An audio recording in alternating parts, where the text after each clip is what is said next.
여러분 안녕하십니까? 안녕하세요. 네, 안녕하세요. 예, 아는 친구들이 많이 있습니다. 인사 잘하고 좋습니다. 비유가 여기 생긴 지 오래됐습니다만은 이번이 굉장히 색다른 것 같습니다. 교회가 생겼기 때문에 굉장히 마음이 새롭습니다. 어제 양 교수님하고 이 주빌리 채플에 대해서 여러 가지 얘기를 했는데 어떤 생각이 들었냐면 참 기특한 교회라는 생각을 했습니다. 생긴 지도 얼마 안 됐고 사람도 몇 명 안 되는 그런 조그만 교회지만은 남을 도와야 되겠다는 생각을 가지고 있고 또 적지 않게 또 남에 대해서 이렇게 여러 가지 배려를 하고 있어서 참 교회다운 교회구나 이런 생각을 했습니다. 특별히 저희 교회에서 저에게 특징 중에 하나가 3대 예배라는 걸 드립니다. 오후 예배, 오전은 이제 이렇게 주일학교는 주일학교대로 이렇게 하지만 오후에 3대 예배, 3대가 같이 드리는 예배를 드립니다. 참 어려움이 있습니다. 우리 애들도 많고 그래서 그렇지만은 우리 목사님께서 우리 신앙이 대대로 이어나가는 그런 것을 추구하시기 위해서 3대 예배를 그렇게 드리고 있습니다. 근데 여기는 그냥 예배 자체가 3대 예배네요. 4대쯤 되는 것 같은 예배가 들어서 과연 우리 어린이들이 이런 설교들을 얼마나 알아들을 수 있을까 이렇게 우리가 많이 걱정을 합니다. 그렇지만요, 실제적으로 놀라운 것은 애들은 떠들면서 듣고 그 진리의 말씀들이 차곡차곡 쌓인다는 사실입니다. 그렇기 때문에 참 귀한 교회라고 생각을 합니다. 제 소개를 잠깐 하면은 저는 86년도에 경북대에 갔습니다. 그때 양 교수님이 계셨습니다. 제가 좀 젊은 나이에 갔기 때문에 지금 생각해보면 참 하나님께 감사하다는 생각이 들었었던 것 같습니다. 그래서 그때 제 마음에 어떤 생각이 있었냐면 내가 하나님께 무엇으로 충성을 할 수 있을 것인가 이런 생각이 저에게 들었었습니다. 지금 생각해보면 참 기특합니다. 어찌 보면은. 그래서 왜 그런 마음이 들었을까 저도 잘 이해를 안 되는데 아까 말씀드렸다시피 아주 젊은 시절에 경북대에 간 것이 굉장히 감사했던 것 같아요. 그래서 뭔가 좀 보답을 해야 된달까 뭔가를 하나님께서 해야 된달까 이런 생각을 좀 했었던 것 같습니다. 제 전공이 회계학입니다. 어카운팅입니다. 그런데 이 전공은 하나님께서 주신 특별한 소명인데 우리의 전공과 직업 이것은 특별한 달란트입니다. 이것을 가지고 하나님께 어떻게 충성을 할 것인가 하나님께 어떻게 이가 될 것인가 이런 생각을 많이 했습니다. 그러다가 몇 년이 지났습니다. 그랬더니 미국에서 온 선교사님이 계셨습니다. 그분은 한국인 선교사시고 그분도 컴퓨터 사이언스를 전공을 했는데 미국에서 신학을 하시고 러시아에 파송됐던 선교사님이셨습니다. 저희 교회 집사님이셨기 때문에 제가 그분을 모시고 저희 옆에 있는 영남대학에 모시고 운전을 하고 가고 있었습니다. 그때 그분께서 조 형제 전공이 회계학이라면서 그러더라고요. 예 맞습니다. 그랬더니 미국에는 레리 버켓이라는 사람이 있는데 이분이 성경의 재정관리에 대해서 연구해서 많은 라디오 스테이션에서 상담을 해주고 또 크리스천의 재정에 많은 상담들을 이루어진다더라 이렇게 말씀을 하시더라고요. 그때 제가 퍼뜩 뛰었습니다. 이거구나 이런 생각이 뛰었습니다. 이게 사람이요 많은 것을 다 보고 듣는 것 같지만 선택적으로 보고 듣습니다. 자기가 관심을 어디에 갖고 있냐를 보고 그에 합당한 것을 이렇게 받아들입니다. 선택적 지각이다 이렇게 얘기를 합니다. 그렇기 때문에 평소에 그 사람이 무엇을 생각하고 있느냐 평소에 그 사람이 무엇을 지향하고 있느냐가 매우 중요합니다. 우리가 의사결정을 굉장히 분석적으로 하는 것 같지만 실제적으로 아주 중요한 의사결정들은 직관적으로 합니다. 우리가 가장 분석적으로 의사결정하는 것이 대학 입시입니다. 한국의 대학 입시, 그죠? 모든 대학의 모든 과가 서열이 매겨져 있어서 점수가 나옵니다. 근데 진짜 중요한 것들은 결혼 이런 것들은 직관적으로 합니다. 그죠? 분석적으로 결혼하면 세상에 결혼할 사람 아무도 없습니다. 그냥 오늘 딱 봤는데 미인이 나타난 거예요. 매번 보던 사람들인데. 그래서 결혼을 하게 되는 겁니다. 그렇기 때문에 실제적으로 중요한 우리 일생의 의사결정들은 직관적으로 이루어집니다. 갑자기 그게 이루어지는 겁니다. 그게 어떻게 이루어지느냐? 내가 무엇을 지향하고 있느냐에 따라서 그게 선택이 되는 것입니다. 그게 세계관입니다. 그 자기 지향하는 바 이것이 세계관. 그렇기 때문에 본인이 어떤 세계관을 갖느냐가 매우 중요하고 그런 의미에서 우리 비유에 의미가 있다고 생각할 수가 있겠습니다. 우리 그 속담에 이런 게 있습니다. 영민한 학생은 말 한마디를 잘 들으면 팔자가 바뀐다, 이런 속담이 있습니다. 물론 우리는 팔자를 믿지는 않습니다. 그렇지만 우리가 하나님 말씀, 어떠한 어른들의 말씀을 들으면 인생이 확 바뀌는 경우가 있습니다. 사실 그렇습니다. 이 예배 순간순간이 우리의 일생이 바뀔 수 있는 순간이 됩니다. 그런데 어떤 학생만 바뀐다고 그랬습니까? 그냥 학생이 아니라 어떤 학생이요? 영민한 학생. 그렇습니다. 그렇기 때문에요, 설교를 제가 참 설교가 굉장히 어렵습니다. 강의는 제가 이제 거의 30년을 교수를 했는데 강의는 할수록 쉽습니다. 근데요, 제가 사실 설교라고 표현하기가 제가 두렵습니다. 여기서 저는 목사도 아니고 설교는 할수록 겁이 납니다. 처음에는 멋모르고 했습니다. 대표기도, 장로의 직분 중에 제일 어려운 게 대표기도입니다. 그날 아침에는 우유도 먹지 않습니다. 갈 때도 운전도 살살 하고 갑니다. 기도문을, 우리는 기도를 써서 하는데 저 같은 경우는 무서워가지고 기도문을 메일로 보내놓습니다. 혹시 안 가져갈까 봐. 굉장히 두렵고 어렵습니다. 왜냐하면 나 혼자 기도해도 괜찮습니다. 강의는 하다 틀려도 되고 농담해도 괜찮습니다. 강의 준비가 안 되면 적당히 그러면 안 되지만 때워도 됩니다. 그렇지만은 예배와 하나님을 맞선 예배와 이 기도하는 건요, 너무너무 떨리고 힘들어요. 왜? 많은 사람들을 하나님 앞으로 인도해야 된다는 이 부담감이 굉장히 어렵습니다. 장로 직분이 제일 어려운 게 저는 대표 기도라고 생각을 합니다. 굉장히 어려운 부분들이 있습니다. 그렇지만 저는 그냥 편히 섰습니다. 왜? 내가 아무리 그냥 어설프게 이야기해도 하나님 말씀 들으면 영민한 학생은 인생이 바뀔 수 있단 말이에요. 영민한 학생. 그렇기 때문에 제 책임이 아니라 여러분의 책임입니다. 영민하지 않은 학생은 바뀌지 않습니다. 그렇기 때문에 그렇습니다. 하여튼 물론 영자는 이게 꽃뿌리 영자입니다. 영특하고 민감한. 그렇지만 우리 영적으로 민감한 이것도 가능하다고 생각합니다. 저는 우리의 직업이 하나님께로 받은 특별한 달란트라고 생각을 합니다. 그래서 저는 현대교회에서 이와 같은 우리의 직업적인 것, 우리의 전공적인 것들이 많이 사용돼야 된다고 생각을 합니다. 현대사회는 너무 복잡하기 때문에 목사님의 원리적인 말씀이 직접적으로 적용되기 어려운 때가 많이 있습니다. 그렇다고 해서 제가 설교 말씀이 중요하지 않다는 얘기가 절대로 아닙니다. 워낙 가치관이 혼재되어 있기 때문에 하나님의 말씀을 명확하게 전달하는 것은 매우 가장 중요합니다. 그 중심을 잡는 게 중요하지만 그것을 우리 삶에서 적용하는 데서는 우리 같은 전문가들의 도움이 필요합니다. 그래서 저는 비전임, 전문인 사역자다 이렇게 표현하기 좋아합니다. 우린 비전임입니다. 그렇지만 우린 전문가들입니다. 예를 들어서 어느 목사님께 물었습니다. 목사님, 주식 투자는 성경적입니까? 비성경적입니까? 이렇게 물었습니다. 그럼 거기에 대해서 답변할 수 있는 목사님이 몇 분이나 되시겠습니까? 목사님 중에는 또 의외로 경영학을 전공한 목사님도 좀 계시더라고요.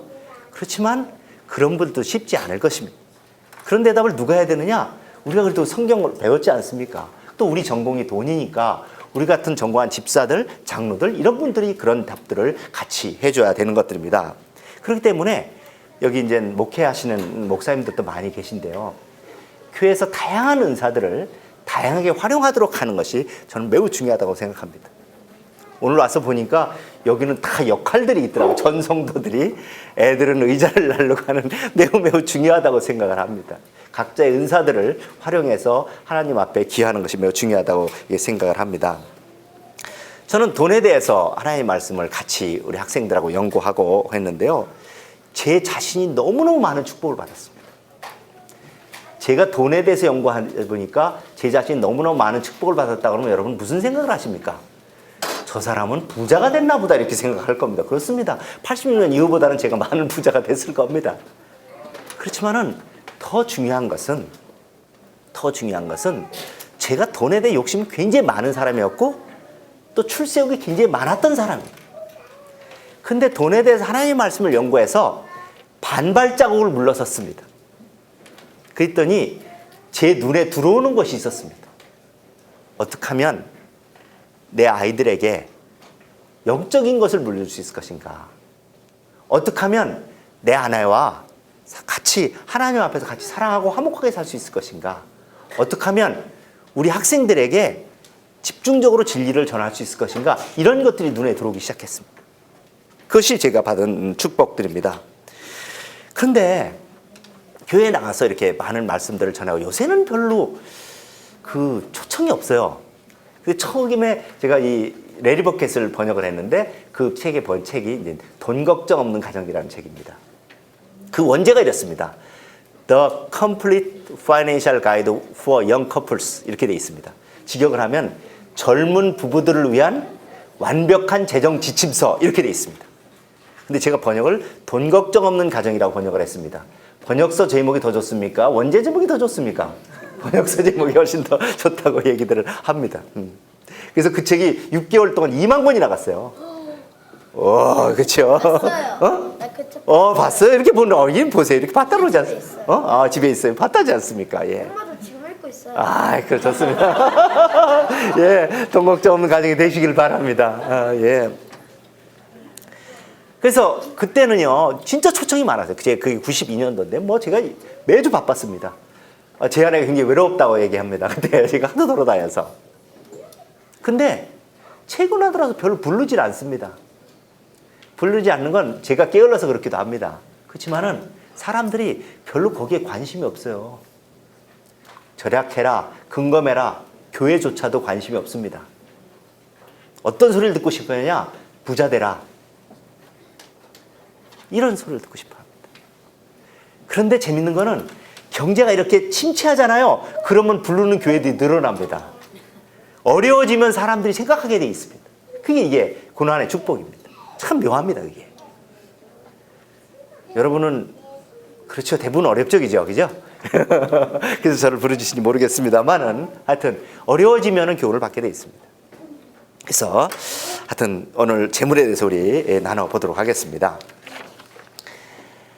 많은 그리스도인들이 돈에 대해서 부분적이거나 잘못된 개념을 가지고 있습니다. 어떤 그리스도인들은 가난한 것은 영적이고 부유한 것은 세속적이다. 그렇기 때문에 청빈하게 살아야 하나님을 섬기는 데 도움이 된다. 이런 생각을 갖고 있는 분들이 있습니다. 또 어떤 분들은 거꾸로입니다. 부자는 하나님의 축복을 받은 사람들이다. 가난뱅이들은 이건 하나님의 축복을 받지 못한 사람들이다. 전자가 더 우세합니까? 후자가 더 우세합니까? 아마 후자, 번영의 신학 이런 것들. 근데 어떤 사람들은 돈은 성경과 무관하다.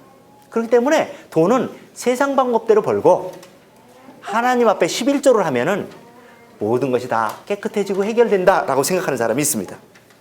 그렇지만은 성경에서도 창기의 돈과 부정한 돈들은 들이지 말라 이렇게 말씀하고 있습니다. 왜 이런 일들이 일어나냐면요. 교회에서는 10의 1에 대해서 가르쳤습니다. 하나님 앞에 11조를 드려라. 그러나 10의 9에서 가르치지 않았습니다. 어떻게 벌고, 어떻게 쓰고, 어떻게 투자하고, 어떻게 보험 들고 이게 다 가르치지 않았습니다. 그렇지만 이 가르침은 목사님의 책임이 아니라 우리 같은 전공자들의 책임이란 말입니다. 같이 배운 말씀을 가지고 이런 것들 나눠야 된다 이런 말씀입니다. 성경에서는 돈에 대해서 매우 많이 언급하고 있습니다. 우리 성경이 몇 권입니까? 몇 권? 66권이죠. 그죠? 제가 점점 어려운 질문을 하겠습니다. 성경에 장이 몇 개인지 혹시 압니까? 몇 장? 챕터가 몇 개인지 압니까? 몇 장? 66권을 다 1장, 2장, 3장 이렇게 있잖아요. 몇 장쯤 될 것 같습니까? 예? 천장. 예, 거의 그렇게 돼요. 예, 1190. 예, 1189장. 네이버에 물어보면 다 나옵니다, 요새. 예, 1189장. 좀 더 어려워집니다. 절은 몇 절쯤 되겠습니다. 1100, 절. 몇 절? 1장, 5절, 3절. 만절. 그것도 좀. 예. 31,102절. 근데 이게 설이 여러 가지예요. 저도 세보지 않아서 모르겠는데, 없음 이런 걸 뺐는지 하여튼 약간 좀 다르더라고요, 이거는. 하여튼 3만 절이 좀 넘습니다. 그러면 3만 절이 좀 넘으면은 그거를 주제별로 다 갈라봐요. 네? 주제별로. 성경이 그 줄이 의미하는 바를. 그러면 어느 주제에 가장 많이 모이겠습니까? 돈? 너무 눈치가 빨랐습니다. 그렇죠? 돈은 아니, 성경은 경제학 교과서는 아니니까 돈은 아니고 사랑. 성경은 하나님의 사랑의 편지. 나는 너희를 사랑하고 있다고 끊임없이를 말씀하십니다. 두 번째가 뭐겠습니까? 돈입니다. 돈. 이런 지금 맞추신 분들은 수능 시험을 잘 보는 분들입니다. 눈치적으로. 성경에서 돈에 대해서 직접적으로 언급한 구절이 700구절이 넘는다고 합니다. 그러니까 1189절에서 700절이면 세 절 중에 두 절이, 세 장 중에 두 장입니다. 그만큼 빈번하게 언급하고 있습니다. 기도는 200개밖에 안 된답니다. 뭐 그렇다고 기도가 덜 중요하다 이런 뜻은 아니지만 그만큼 주의해야 될 주제임을 성경에서 말씀하고 계시는 겁니다. 그 예수님께서도 내 보물이 있는 그곳에 뭐가 있다고 그랬습니까? 내 마음이 있다. 우리 마음속에 재물이 차지하는 비중이 매우 큼을 지적하고 있습니다. 하나님이 그걸 분명히 아세요. 그렇다고 해서 이걸 정죄하시거나 그런 건 아니고요. 하나님께서 성경에서 이렇게 말씀하고 계세요. 잠언 22장 4절에 보면 이런 말씀이 나옵니다. 잠언 22장 4절 겸손과 여호와를 경외함의 보상은 재물과 영광과 생명이니라 이런 말씀이 나옵니다. 그 겸손하고 하나님을 경외하면 세 가지 축복이 있대요. 첫 번째가 재물이고 두 번째가 영광이고 세 번째가 뭐예요? 생명이래요. 어떤 게 제일 중요합니까? 생명이 제일 중요하죠. 두 번째가 뭐 중요합니까? 영광이죠. 제일 후가 뭡니까? 재물 아닙니까? 근데 왜 하나님은 순서를 거꾸로 바꿨을까? 하나님이 아시는 거예요. 얘들아 여호와를 경외하면 생명을 얻는다고 막 그러니라 이렇게 생각을 하는 거예요 우리가. 근데 첫 번째 재물이냐고 기가 번쩍 뛰는 거예요 이게. 예? 교육적 효과를 위해서 하나님께서 이 순서를 바꾸신 겁니다. 중요도를 거꾸로 해서. 그 마음으로 우리 하나님께서 알고 계시는 겁니다. 세계적인 영성학자인 리차드 포스터는 이런 책을 썼습니다. 제목이 이겁니다. 돈, 섹스, 권력 이 책을 썼습니다. 영문 제목도 똑같습니다. 그건 가장 세속적인 주제입니다. 그렇지만 우리 삶에서 가장 중요하고도 가장 위험한 주제입니다. 그렇기 때문에 돈, 섹스, 권력을 하나님의 말씀으로 해결해야 된다는 생각 때문에 그 책을 쓴 것입니다. 매우 유익한 책입니다.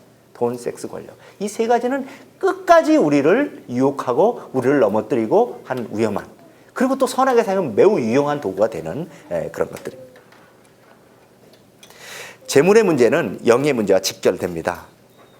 가장 중요한 문제 중에 하나이고 가장 직접적인 문제입니다. 우리 삶에서 의사결정에서 경제학에서는 우리 삶을 의사결정의 연속이라고 봅니다. 의사결정 중에 70에서 80%가 돈이 관여가 된다고 합니다. 미국에서 이혼사회의 70에서 80%가 돈 때문에 이혼을 합니다.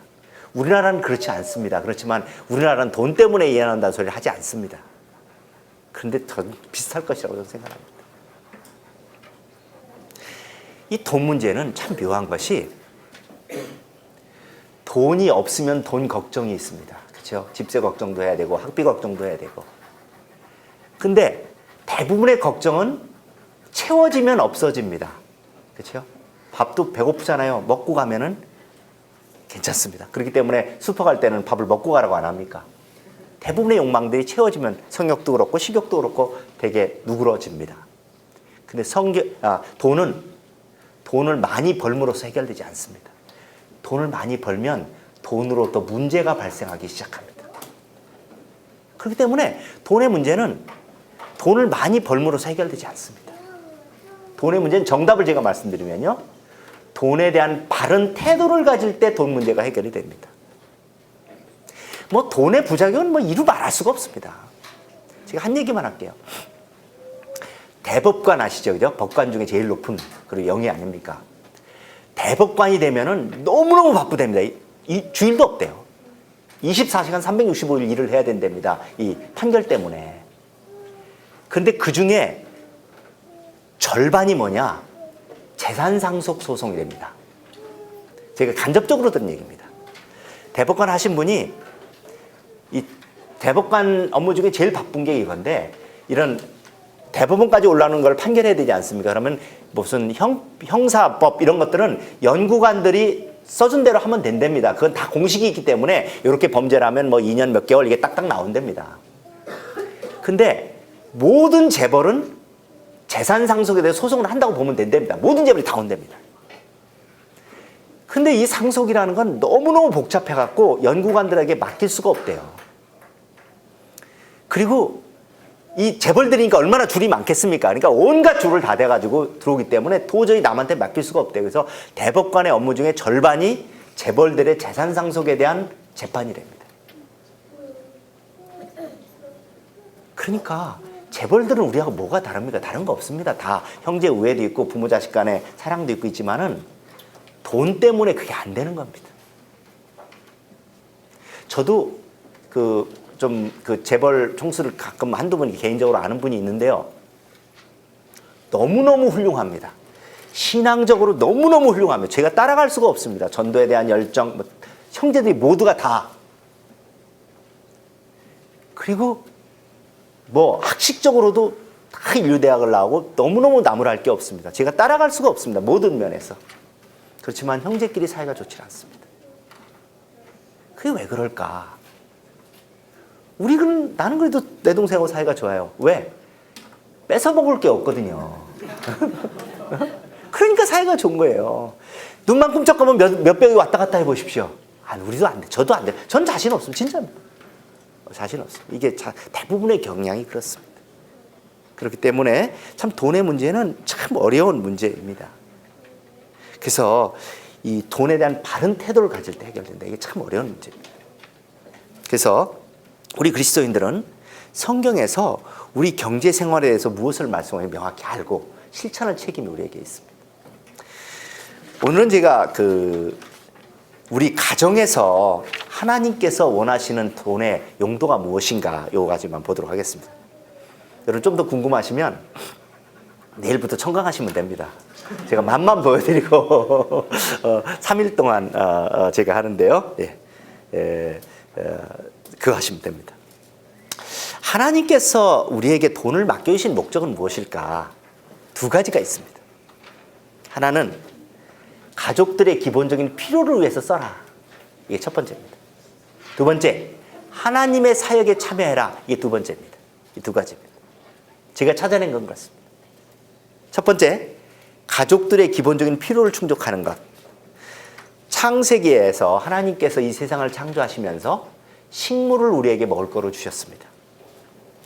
우리가 고기를 먹은 건 언제인지 알아요? 초기에는 고기를 안 먹었어요, 우리가.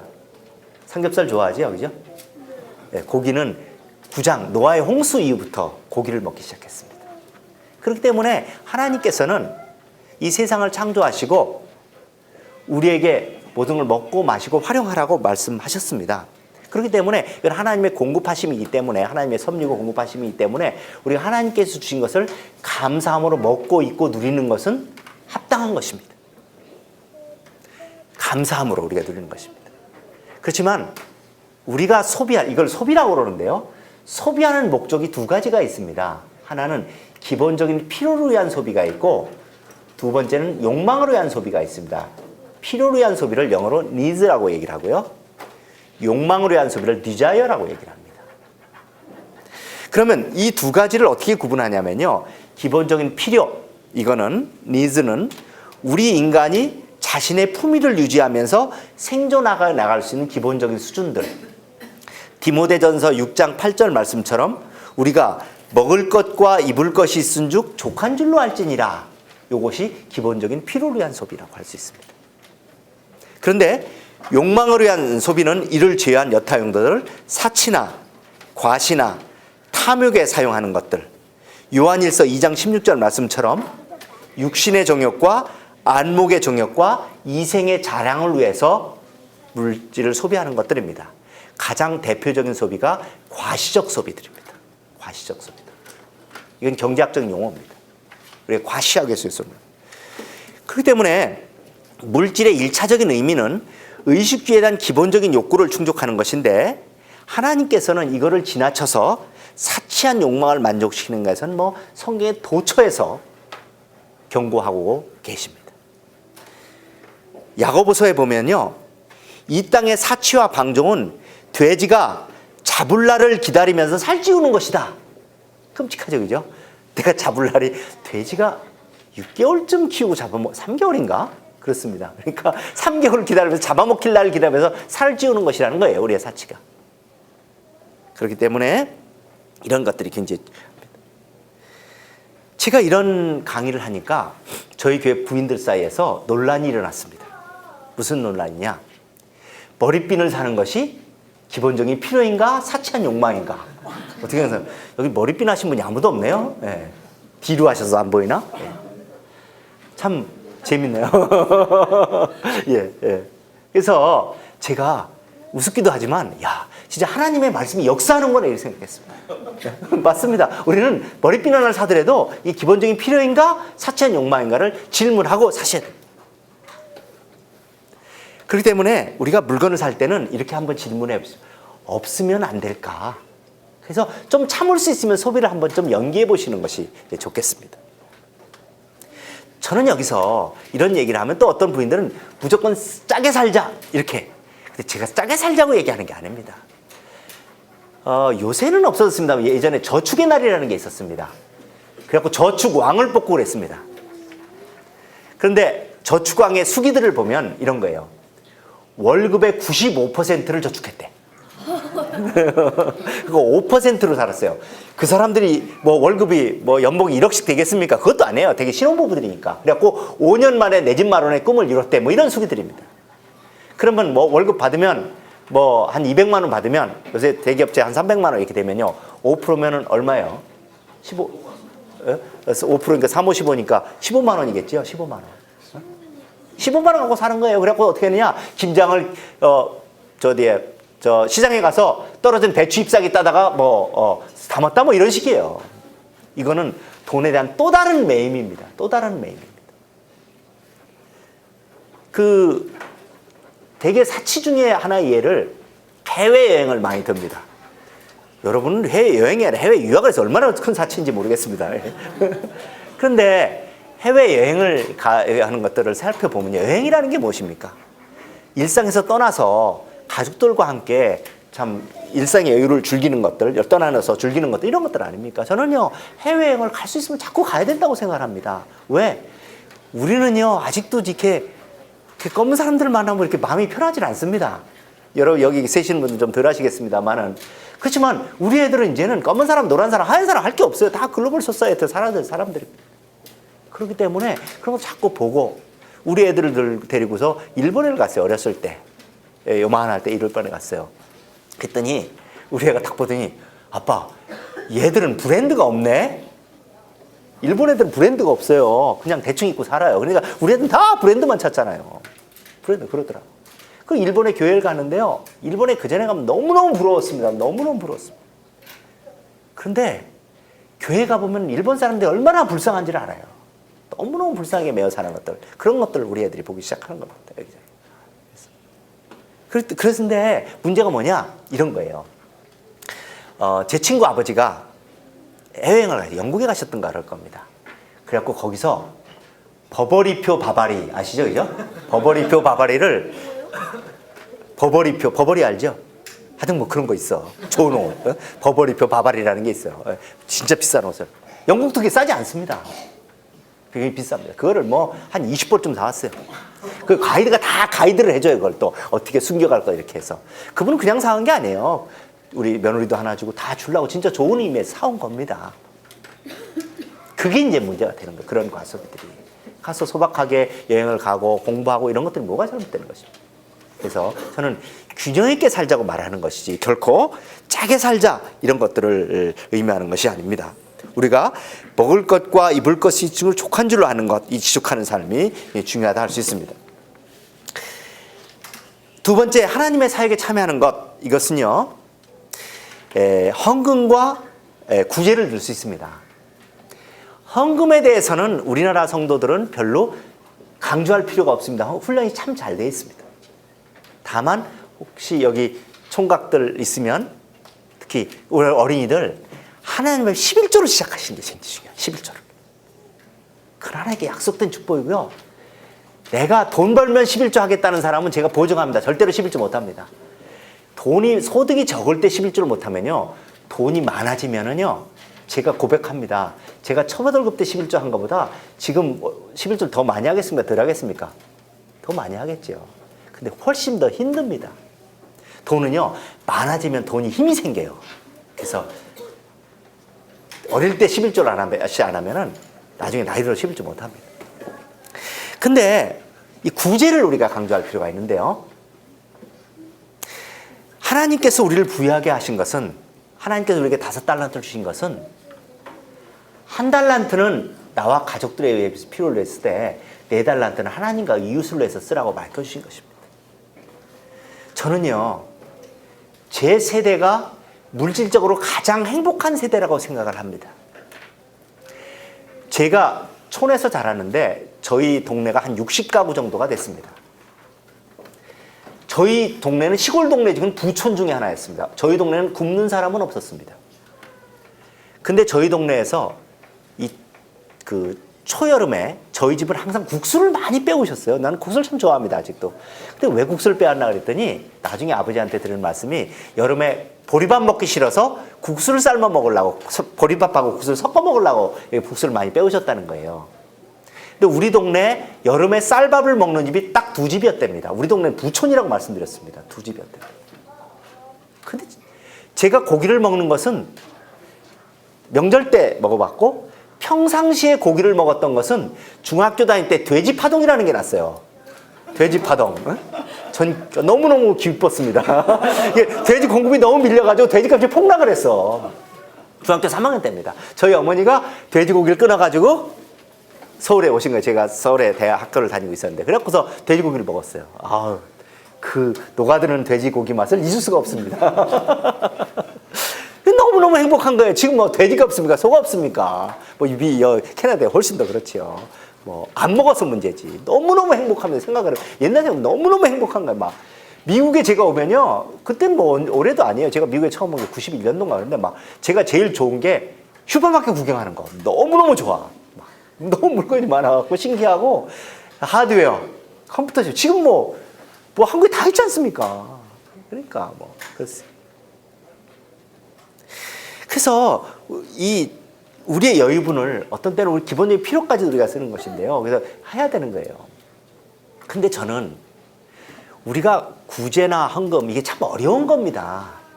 살을 떼주는 게 쉽지 돈을 이게 지급해 나가는 게 훨씬 더 어렵습니다. 이게 참 어렵습니다. 돈이라는 게 그만큼 어려운 겁니다.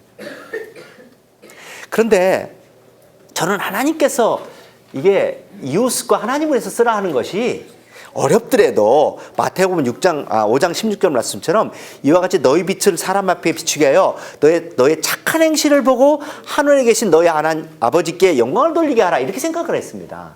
어렵더라도, 고통스럽더라도 하나님께 영광을 위해 써라 말씀하신 줄 알았습니다. 근데 제가 얼마 전에 느낀 것은 이 또한 하나님께서 우리의 행복으로 해서 말씀하신 것이라는 걸 깨달았습니다. 이런 거예요. 경제학에서 뭐라고 말하냐면요, 이렇게 이쪽이 물질 소비예요. 이 X축이, Y축이 행복도예요. 그래갖고 이게 비례한다고 믿어요. 자, 보세요. 그냥 너무너무 배고픕니다. 여러분 좀 배고플 때 되셨죠, 저기요? 그죠? 네. 이 동네가 또 밥을 잘 먹는 동네라고. 이렇게. 그래서 이제 배고파요. 너무너무 배고파. 그럼 어떻게 해요? 집에 가서 그냥 라면 하나 탁 끓여 먹어. 얼마나 맛있어요, 그죠? 라면은 아프리카에서는 선교사님들이 말라리아도 고치는 약이랍니다, 이게. 라면 하나를 먹어요. 그럼 너무너무 맛있어요. 또 배고프잖아요. 그럼 2그릇 먹어요. 그 양 많은 사람은 3그릇, 4그릇도 먹지요. 그러면 어떻게 돼요? 행복도가 올라갑니다, 그죠? 한 그릇 먹었을 때 행복이 이만큼 행복해지죠, 그죠? 2그릇 먹을 때는 행복도가 더 늘어나는데 이만큼은 안 올라가고 조금 덜 올라갑니다, 그죠? 3그릇째는 조금 덜 올라가요. 그 다음에 10그릇 먹어요. 어떻게 돼요? 아예 안 올라가요. 배 터지죠. 그러니까 행복도가 이렇게 올라가다가 마이너스가 되는 거예요. 배 터져갖고 병원 가야 되잖아요. 이게 이렇게 들어가는 거예요. 네? 그래서 경제학에서도 효용, 유틸리티, 이게 행복인데 행복이 올라가는데 한계 효용 체감해 봐요. 한계 효용이라는 게 한 달이 먹었을 때 행복도가 이렇게 점점 체감하는 거예요. 그래서 나가 마이너스가 되는 거예요. 하나님께서 이렇게 말씀하신 거. 배고프냐? 먹어라. 내가 준 거 먹어라. 한 그릇. 양 큰 사람 먹어라. 4그릇 먹어라.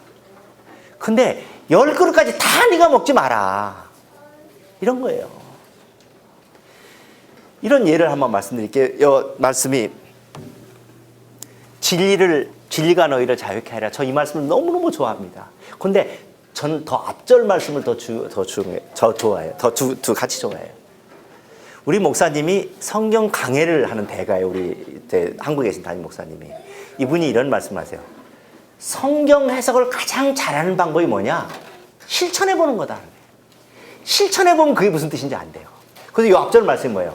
너희가 내 말에 거하면은 내 말을 실천해보면 그 다음에 뭐예요? 진리를 알지니 이렇게 돼 있어요. 그 다음에 저는 대학교 다닐 때 예수 믿었는데 뭐 그렇게 하라 하지 말라는 말씀이 많은지 너무너무 저는 또 바이블 베프티스트 출신이에요. 거긴 난 대단합니다. 고신측 한국에 비슷합니다. 그거 하라 하지 말라 얼마나 많은지 너무너무 속박처럼 여겨졌어요. 벗어나고 싶었어요. 근데 우리 목사님이 성경에서 하라 하는 말씀은 뭐냐? 하라 하지 말라는 말씀은 하나님께 복 받는 비결을 말씀해 주신 거야. 하라 그리하면 복 받을 것이다. 하지 마라 그리하면 안전할 것이다. 그래서 하라는 말씀은 우리의 발전을 위해서 주시는 말씀이고 하지 말라는 말씀은 우리의 안전을 위해서 진짜 맞더라고요.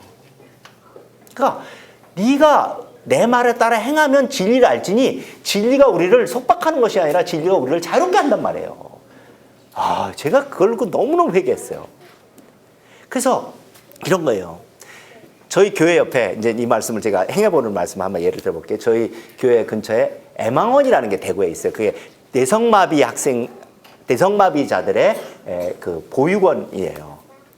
그 1층, 2층에 3층에 하면 중증 환자가 있어요. 거기 가면 막 20살 넘은 아가씨들이 그냥 있는 거예요. 그러면은 거기서 지 손으로 밥 먹을 수 있는 애는 딱 하나 있어요. 걔들은 이렇게 안아주고 막 물어요. 너무 좋아갖고. 그래서 이제 밥을 먹여주고 이렇게 해서 그래서 우리가 갈 때 기저귀를 많이 사갑니다. 왜? 기저귀가 제일 많이 필요하거든요. 막 기저귀를 많이 사가고 뭔가를 주겠다고 찾아갑니다. 그럼 거기 가면 주는 게 많습니까? 받는 게 많습니까? 받는 게 많잖아요. 거기 가서 그 형제자매들을 보면요. 우리 애가 공부 못하는 거 아무것도 아니에요. 우리 집 돈 오는 거 아무것도 아니에요, 이거. 그냥 내 손으로 밥만 먹을 수 있으면 행복한 거예요. 그러니까 우리가 이렇게 지금 많이 좋아졌잖아요. 좋아지면은 다 그렇게 사는 줄 알고 더 좋은 사람을 보고 자꾸 불만을 품어요. 근데 우리가 그런 데를 가보면, 진짜 내가 너무너무 행복하고 난 걸 알게 되는 거예요. 그렇기 때문에 아까 효용이 이렇게 올라가다 이게 툭 떨어진다고 해서 10그릇까지 먹으니까 서너 그릇까지 먹는 거예요. 그 다음에 한 5그릇, 6그릇, 10그릇은 남한테 주면 이게 효용이 이렇게 올라가다가 이렇게 올라가, 이렇게. 내가 너무너무 행복한 거예요. 그래서 내가, 맞다. 하나님께서는 우리가 그냥 너무 욕심이 많아서 너무 많이 먹어버리면 오히려 불행해지기 때문에 이게 하나님과 윷을 쓰는 것이 너 또한 여기서 행복해지는 길이라는 것을 하나님께서 가르쳐 주시는 거예요. 제가 너무너무 놀랐어요. 이 두 가지입니다. 하나님께서 우리 가족들의 기본적인 필요를 위해서라 하나님의 사역에 참여하라 이런 것들. 맺는 좀 하겠습니다. 맺는 게 좀 깁니다. 제 나이가 몇 살쯤 돼 보입니까? 5학년 후반 때입니다. 어쩌다 이렇게 나이가 들었는지 그렇습니다. 어제 저희 동기들이 점심을 먹었습니다. 대학 동기들 6명이 모였습니다. 많죠, 그죠? 우리가 대학 동기들이 한 200명이 넘습니다. 그래서 같이 밥 먹고 이렇게 했는데 우리 친구들이 모이면 무슨 얘기 제일 많이 하겠습니까? 돈 얘기하고 와이프 얘기하고 이 두 가지를 제일 많이 얘기합니다. 그러면서 이제 이 노후로해서 돈을 모아야 되겠다 이런 생각을 참 많이 합니다. 그러면은 이제 이게 일반 친구들 얘기 드립니다. 예수 믿는 친구들 얘기 아니고. 그러면 어느 정도 돈을 모아야 되냐? 이거 한국서 하는 얘기예요. 나중에 은퇴해서 한 달에 한 번은 일주일에 한 번이었던가 잊어버렸는데 하여튼 골프를 칠 수 있어야 된다. 일주일에 한 번인 것 같습니다. 하여튼 뭐 그래요. 네, 잘 모르겠는데 하여튼 그 정도예요. 한국에서 골프 치는 거 쉽지 않습니다. 요새는 뭐 많이 됐다고 합니다만은 또 한 달에 한 번은 친구들하고 술 한 잔은 좀 괜찮은 데서 할 수 있어야 된다. 또 한 달에 한 번, 이게 일주일인지 그건 잘 모르겠는데 하여튼 가족들과 근사한 레스토랑에서 식사를 한 번 할 수 있어야 된다. 이 정도 돈이 있어야 되지 않겠냐 이런 얘기입니다. 근데 그거 쉽겠습니까? 예? 그러니까 그 정도 수준을 원하고 돈을 모으려니까 그냥 마등마등 돈을 모으고 그러다 거꾸로지고 그런 겁니다. 이게 한국에서. 근데 아까 말씀드렸잖아요. 돈의 문제는 돈을 많이 벌므로써가 아니라 돈에 대한 바른 태도를 가질 때 해결된다. 이렇게 말씀드렸습니다. 그럼 태도를 갖는다는 것이 무엇이냐? 두 가지입니다. 세 가지. 관리. 두 번째, 지족. 세 번째, 의존. 이겁니다. 첫 번째, 관리를 잘 해야 돼요. 물질을 지혜롭게 잘 관리하고 걱정이 없도록 해야 되는 것들입니다. 돈을 버는 건 매우 중요합니다. 그렇지만은 성경에서는 빠르게 부자가 되려고 너를 딸가먹지 말아라 이런 말씀을, 부자가 되는 것에 대해서 하나님께서 정죄하지 않아요. 근데 빨리 부자들, 겐 리치킥이라는 거죠. 제가 미국에서 있을 때 그 로또의 파이널 라운드를 몇 번이나 갔다고 통보를 받았어요. 그때는 이메일이 없었기 때문에 편지가 그렇게 저한테 오더라고요. 그때 받은 그 그림 중에 하나입니다. 이게 로또 하는 이렇게 $10 million 제가 복권 산 것도 아닌데 온 거예요. 저를 꼬시기 위해서. 그래갖고서 엔터 나오 지금 들어오면 겐 리치킥 벼락부자가 될 거다. 그래갖고서 이거예요. 이런 큰 저택에 살고 뭐예요. 별장도 있고 뭐 해외 여행도 가고 요트도 있고 어쩌고. 네? 한국에 지금 그 부산에 어디예요? 부산에 어디죠? 제일 부장로? 부산에서 제일 좋은 대학이 해운대입니다. 두 번째 대학이 태종대고 세 번째 대학이 부산대 이렇게 얘기를 하는데 해운대에 요트들이 있어요. 거기 부자들. 그 요트 차압당한 게 지금 30%도 넘는데요. 요트를 사가지고 쓰지를 못해가지고 관리비를 안 내가지고. 하여튼 돈을 잘 관리하시. 돈은 중요한 겁니다. 잘 관리하셔야 돼요. 그게 관리입니다. 첫 번째. 두 번째, 지족. 알지, 족할 적, 족한 줄로 아는 태도. 욕망을 낮춰야 됩니다. 욕망을 낮춰야 됩니다. 골프 안 치면 어때요? 등산할 때가 얼마나 많은데. 예? 고급 레스토랑에서 밥을 먹어야 맛이 나나요? 저는 한국에 가서 스타벅스 절대로 안 갑니다. 왜 세계에서 제일 비싸냐고. 전 티몰튼 너무너무 좋아합니다. 여기 꼭 한 번씩은 가봐요. 저 한번 데려가 주세요. 언제 꼭 한번. 지난번에 아무도 안 데려가가지고 공항에 나가다 거기 하나 있더라고요. 거기 가서 내가 밥 먹고 갔다니까요. 아침 먹고 너무너무 좋아. 거기는 커피값도 싸고 샌드위치도 너무 좋고. 예?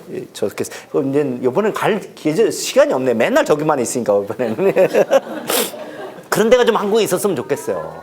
너무너무 비싸요, 커피값들이. 그래서 저는 스타벅스 절대로 안 갑니다. 이게 왜 세계에서 제일 비싸냐고. 그래서 이 욕망을 낮춰야 돼. 먹을 것과 입을 것이 족한 줄로 아는 자세. 그렇기 때문에 이게 6장 8절인데요. 6장 6절에 보면 이렇게 돼 있어요. 디모데전서 6장 6절. 지족하는 마음이 있으면 경건이 큰 이익이 되느니라. 이렇게 돼 있어요. 지족하는 마음이 있으면 경건이 큰 이익이 된대요. 거꾸로 보면 지족하는 마음이 없으면 뭐예요? 경건이 유익이 되지 안 된다 이런 얘기예요. 어떤 성경은 경건에 큰 유익이 되느니라 이런 말씀도 있고요. 근데 우리 성경에는 경건이 큰 이익이 되느니라 이렇게 돼 있습니다. 그 때문에 우리가요, 물질에 대해서 족한 마음이 없으면은 경건한 생활을 할 수가 없다 이런 뜻입니다.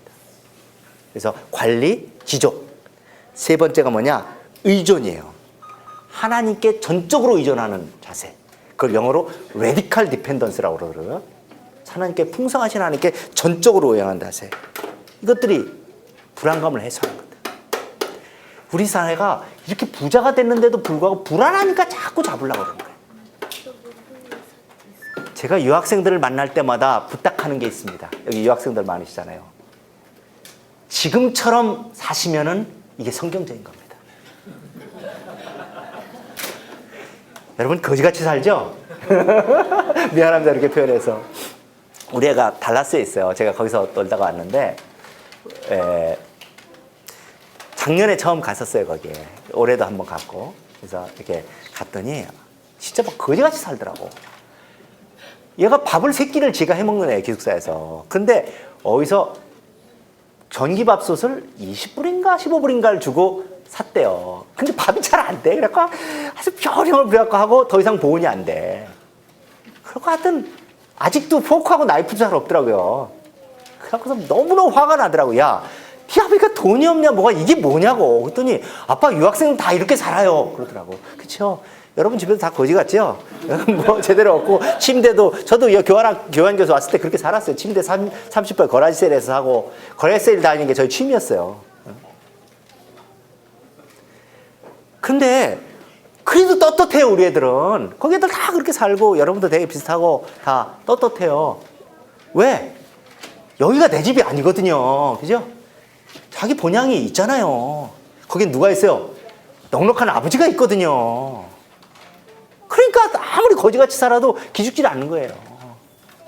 또 그래요. 또 그 다음에 뭐가 있어요? 나중에 돌아가면 자기도 부자로 살 수 있거든요. 그러니까 기죽질 않는 거예요. 근데 돌아가서까지 그렇게 살 수 있다면 진짜 훌륭한 거예요. 예? 돌아가서까지 그렇게 살 수 있다면. 그래서 특별히 제가 아까 하려다 빼먹었는데 제가 미국에서 엮인 게 이 유학생 사람 또 하나는 이렇게 구세군 냄비 여기도 있잖아요. 그런 것들인데 이게 안 가더라고요. 미국에 살 때. 왜? 미국은 부자 나라니까 내가 이거 두어둘 필요가 없다는 생각이 들더라고요. 그래서 제가 그 어디 마켓에서 그때 나오는데 그때 오래된 얘기인데요. 이게 구세군이 있더라고요. 제가 많이 더 1불짜리를 딱 넣었어요. 그랬더니 이 사람이 딸랑 걸다가 땡큐 써 이러더라고요. 너무 기분 나서 1불 또 넣었어. 근데 땡큐 베리 마치 써 이러더라고요. 저는 그렇게 생각해요. 참 재밌는 건요. 우리 한국에도 이제 개발도상 학생들이 많이 오잖아요. 우즈벡 학생이 제 박사과정했어요. 제가 이렇게 많이 대줬어요. 생활비 대줬는데 고마운 줄을 몰라요.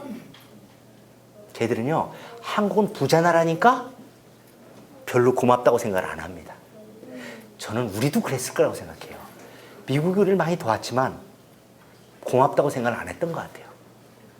그런데 사실 여기에서 헌금하는 사람들 여러분 보시잖아요. 미국 애들이 우리보다 훨씬 더 빡빡하게 삽니다. 국민소득은 높아도 얘들은 모기지 나가면요, 소위 말하는 가처분 소득, 디스포절 인컴이 얼마 안 돼요. 우리가 훨씬 더 많습니다.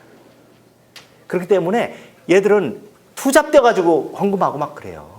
그리고 얼마나 어두운 데가 많아요. 그렇기 때문에 저는 우리도 그런 데 참여해야 된다고 생각해요. 그래야 우리를 존경합니다. 여러분, 미국 영화에 한국 사람들 나오는 거 봤어요? 네, 많이 봤어요. 긍정적으로 나오던가요? 부정적으로 나오던가요? 굉장히 부정적으로 나옵니다. 베트콩처럼 나옵니다. 일본 애들은, 중국 애들은 그래도 일본 애들은 아주 의젓하게 나오고 그렇습니다. 그게 미국 애들 우리를 보는 모습입니다. 그렇기 때문에 우리가 여기서 자리를 차지하려면, 존경을 받으려면 이 밴쿠버는 우리보다 잘 살지만 그 부정한 면이 얼마나 많아요. 그걸 하는 게 저는 옳다고 생각합니다. 그거였습니다. 그러면 재물에 대해서는 어떻게 살아야 되느냐? 이걸 심플리시티라고, 심플리시티. 단순성이라고 번역하기도 하고요. 막 검소한 삶에도 괜찮을 것 같아요. 심플리시티. 왜 재물에 대해서 심플하게 살아야 되느냐?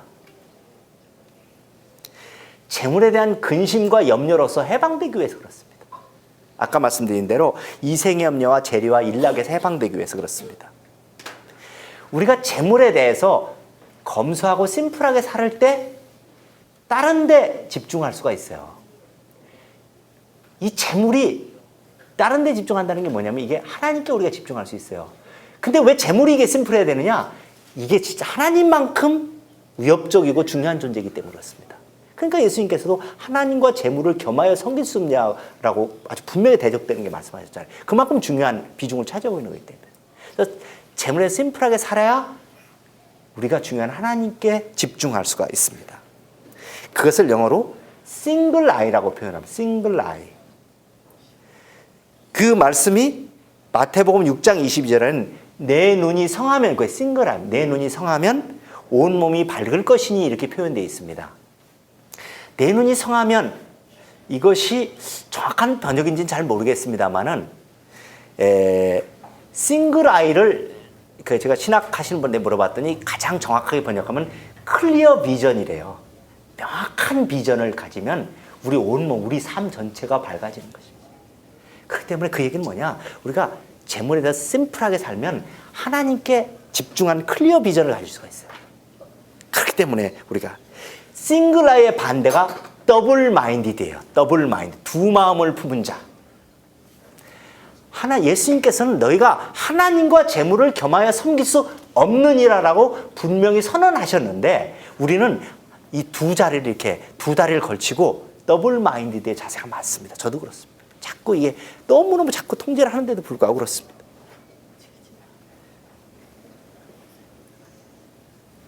그러면 제가 어떻게 하면 행복해질 수 있는 것인가? 이 시간이 너무 많이 갔는데요. 빨리 끝내겠습니다. 행복을 경제학 교과서에서는 이렇게 정의합니다. 경제학 교과서에, 사무엘슨의 경제 교과서에 나오는 겁니다. 해피니스는 이퀄 소비, 나누기, 욕망 이렇게 정의를 합니다. 이게 경제학 소비, 나누기, 욕망이에요. 우리가 행복해지려면 어떻게 해야 돼요? 소비를 늘려야 돼요. 많이 먹으면 좀 더 행복해요. 배고플 때보다 더 행복해집니다. 고급 소비라면 행복해집니다. 맞죠? 그 다음에 욕망을 낮추면 행복해집니다. 그래서 경제학에서는 소비는 경제학의 영역이고 욕망은 종교의 영역이다 이렇게 얘기를 합니다. 그런데 소비를 하려면 돈이 있어야 되잖아요. 그러면은 소비만을 해야 행복해지나요? 돈 들이지 않은 행복은 없나요? 등산, 꽃 가꾸기, 취미생활 이게 다 돈 안 드는 행복들입니다. 돈 드는 행복이 있습니다. 헌금과 구제 이것도 있습니다. 소비 말고. 근데 또 다른 행복은 여러분 우리나라에서 TV 프로그램 중에 제일 오래된 게 오래 상영된 게 뭔지 아십니까? TV 프로그램 중에 제일 오래 방영된 거 전원일기. 미국에도 전원일기가 있죠. 뭡니까? 초원의 집. 그게 한 10년, 한국은 한 20년, 한국이 더 길어요. 근데 전원일기 뭐예요? 뭐 일용이 할머니 나오고 지지고 먹고 살고 그죠? 그죠? 아무것도 없어요. 맨날 싸우고 막 말썽 부리고 이런 거예요. 근데 미국의 초원의 집을 쓴 그 작가가 로라 인겔스 와일드라는 작가인데요. 이 사람이 초원의 집을 쓴 게 60세가 훌쩍 넘어서 이 소설을 썼답니다. 어떤 걸 깨닫고 썼냐면 지지고 볶고 사는 것이 행복이다. 이걸 느꼈대요. 아직 모를 겁니다. 저는요 우리 애들이 사춘기 할 때 너무 막 해갖고 밴쿠버까지 보내버렸어요. 방학 때. 오늘 양 교수님 사모녀가 어제 오면서 얘기했는데요. 저는 성경은 하나님의 상급이라고 되어 있는데 자녀는 하나님의 징벌인 줄 알았어요. 다 공감하시죠? 심하게 말했어. 근데요 우리 애들이 다 떠나 있습니다. 이제 알겠어요. 그 떠나면 아는 게 문제예요. 떠나면 아는 게. 이 장사수 중에 화살이래요. 성경이 그렇게 돼 있어요. 근데 떠나면 압니다. 이게 다 장사수 화살이 이게 하나님의 상급들인데 그래서 이게 그냥 지지고 볶고 사는 것 이것이 우리 행복이다. 그렇지만은 그리스도를 완전히 신뢰하고 있는 그리스도인들은 물질적인 처지에 무관합니다. 제가 대학교 때 예수 믿고 나서 초기에 외웠던 말씀이 여러분 다 외우실 거예요. 빌립보서 4장 13절 말씀 뭐예요? 내게 능력 주시는 자 안에서 내가 모든 것을 할 수 있느니라. 너무너무 많이 외우고 좋았습니다. 근데 문제는 저한테 능력이 생기지 않는 겁니다. 너무너무 고민스러웠어요. 왜 다른 능력이 없을까? 내가 맨날 빌빌거리고 이렇게 막 믿음 좋은 분도 많은데. 근데 어느 날 그것도 10년 이상 흐른 이후에 그 앞절을 봤어요. 빌립보서 4장 12절. 사도 바울이 이렇게 보면 내가 비천에 처할 줄도 알고 풍부에 처할 줄도 알아. 모든 일에 배부르며 배고픔과 풍부와 궁핍에도 일체의 비결을 배웠노라. 이게 비결이에요. 사도 바울은 이 비천에 처할 줄도 알아요. 우리는요 어려우면 하나님을 원망합니다. 풍부에 처할 줄도 알아요. 우리는 돈이 많아지면 교만해집니다.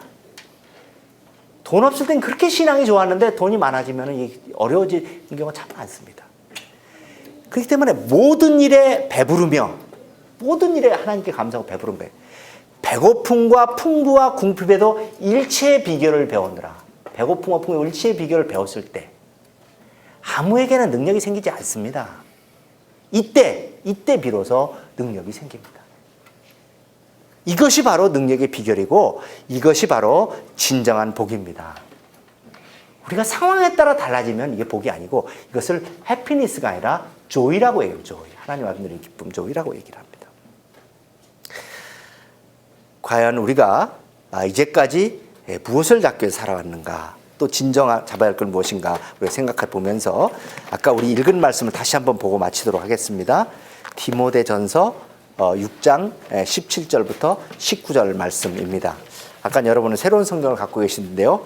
제가 유 선생님한테 저 성경책을 갖다 달라고 했더니 구닥다리 성경을 갖다 줘가지고 저는 옛날 게 더 익숙하니까 저는 이걸 읽도록 하겠습니다. 여러분 거기 더 쉽게 돼 있던데요. 내가 이 세대의 부한자들을 명하여 제가 읽겠습니다. 그냥 읽겠습니다. 하나하나 풀어서 읽겠습니다. 이 세대 부한자에 명하기를 하나님께서 뭐냐면 마음을 높이지 마라. 교만하지 마라. 정함이 없는 재물에 소망을 두지 마라. 재물은 정함이 없다는 거예요. 어느 부자가 김포의 부자인데요. 올라서면 다 자기 땅이 했대요. 그게 무너지는데 6개월 만에 무너지더랍니다. 정함이 없는 재물. 그러면 소망을 어디에 두느냐? 오직 우리에게 모든 것을 후히 주사 누리게 하신 하나님께 소망을 둬라. 근데 하나님께 소망을 두라는 것이 뭐냐는 것을 18절에 말씀하시는데요. 선한 일을 행하고 선한 사업에 부하고 나눠주기를 좋아하며 동정하는 자가 되게 하라. 이게 하나님께 소망을 두는 거라는 겁니다. 그러면 어떤 일이 일어나느냐? 이것이 장래의 자기를 위하여 좋은 터를 쌓아 참된 생명을 취하는 것이다. 이렇게 되어 있습니다. 우리 모두가 장래에 자기를 위하여 좋은 터를 쌓아 참된 생명을 쌓는 우리 모두가 되기를 바랍니다. 네, 기도하겠습니다.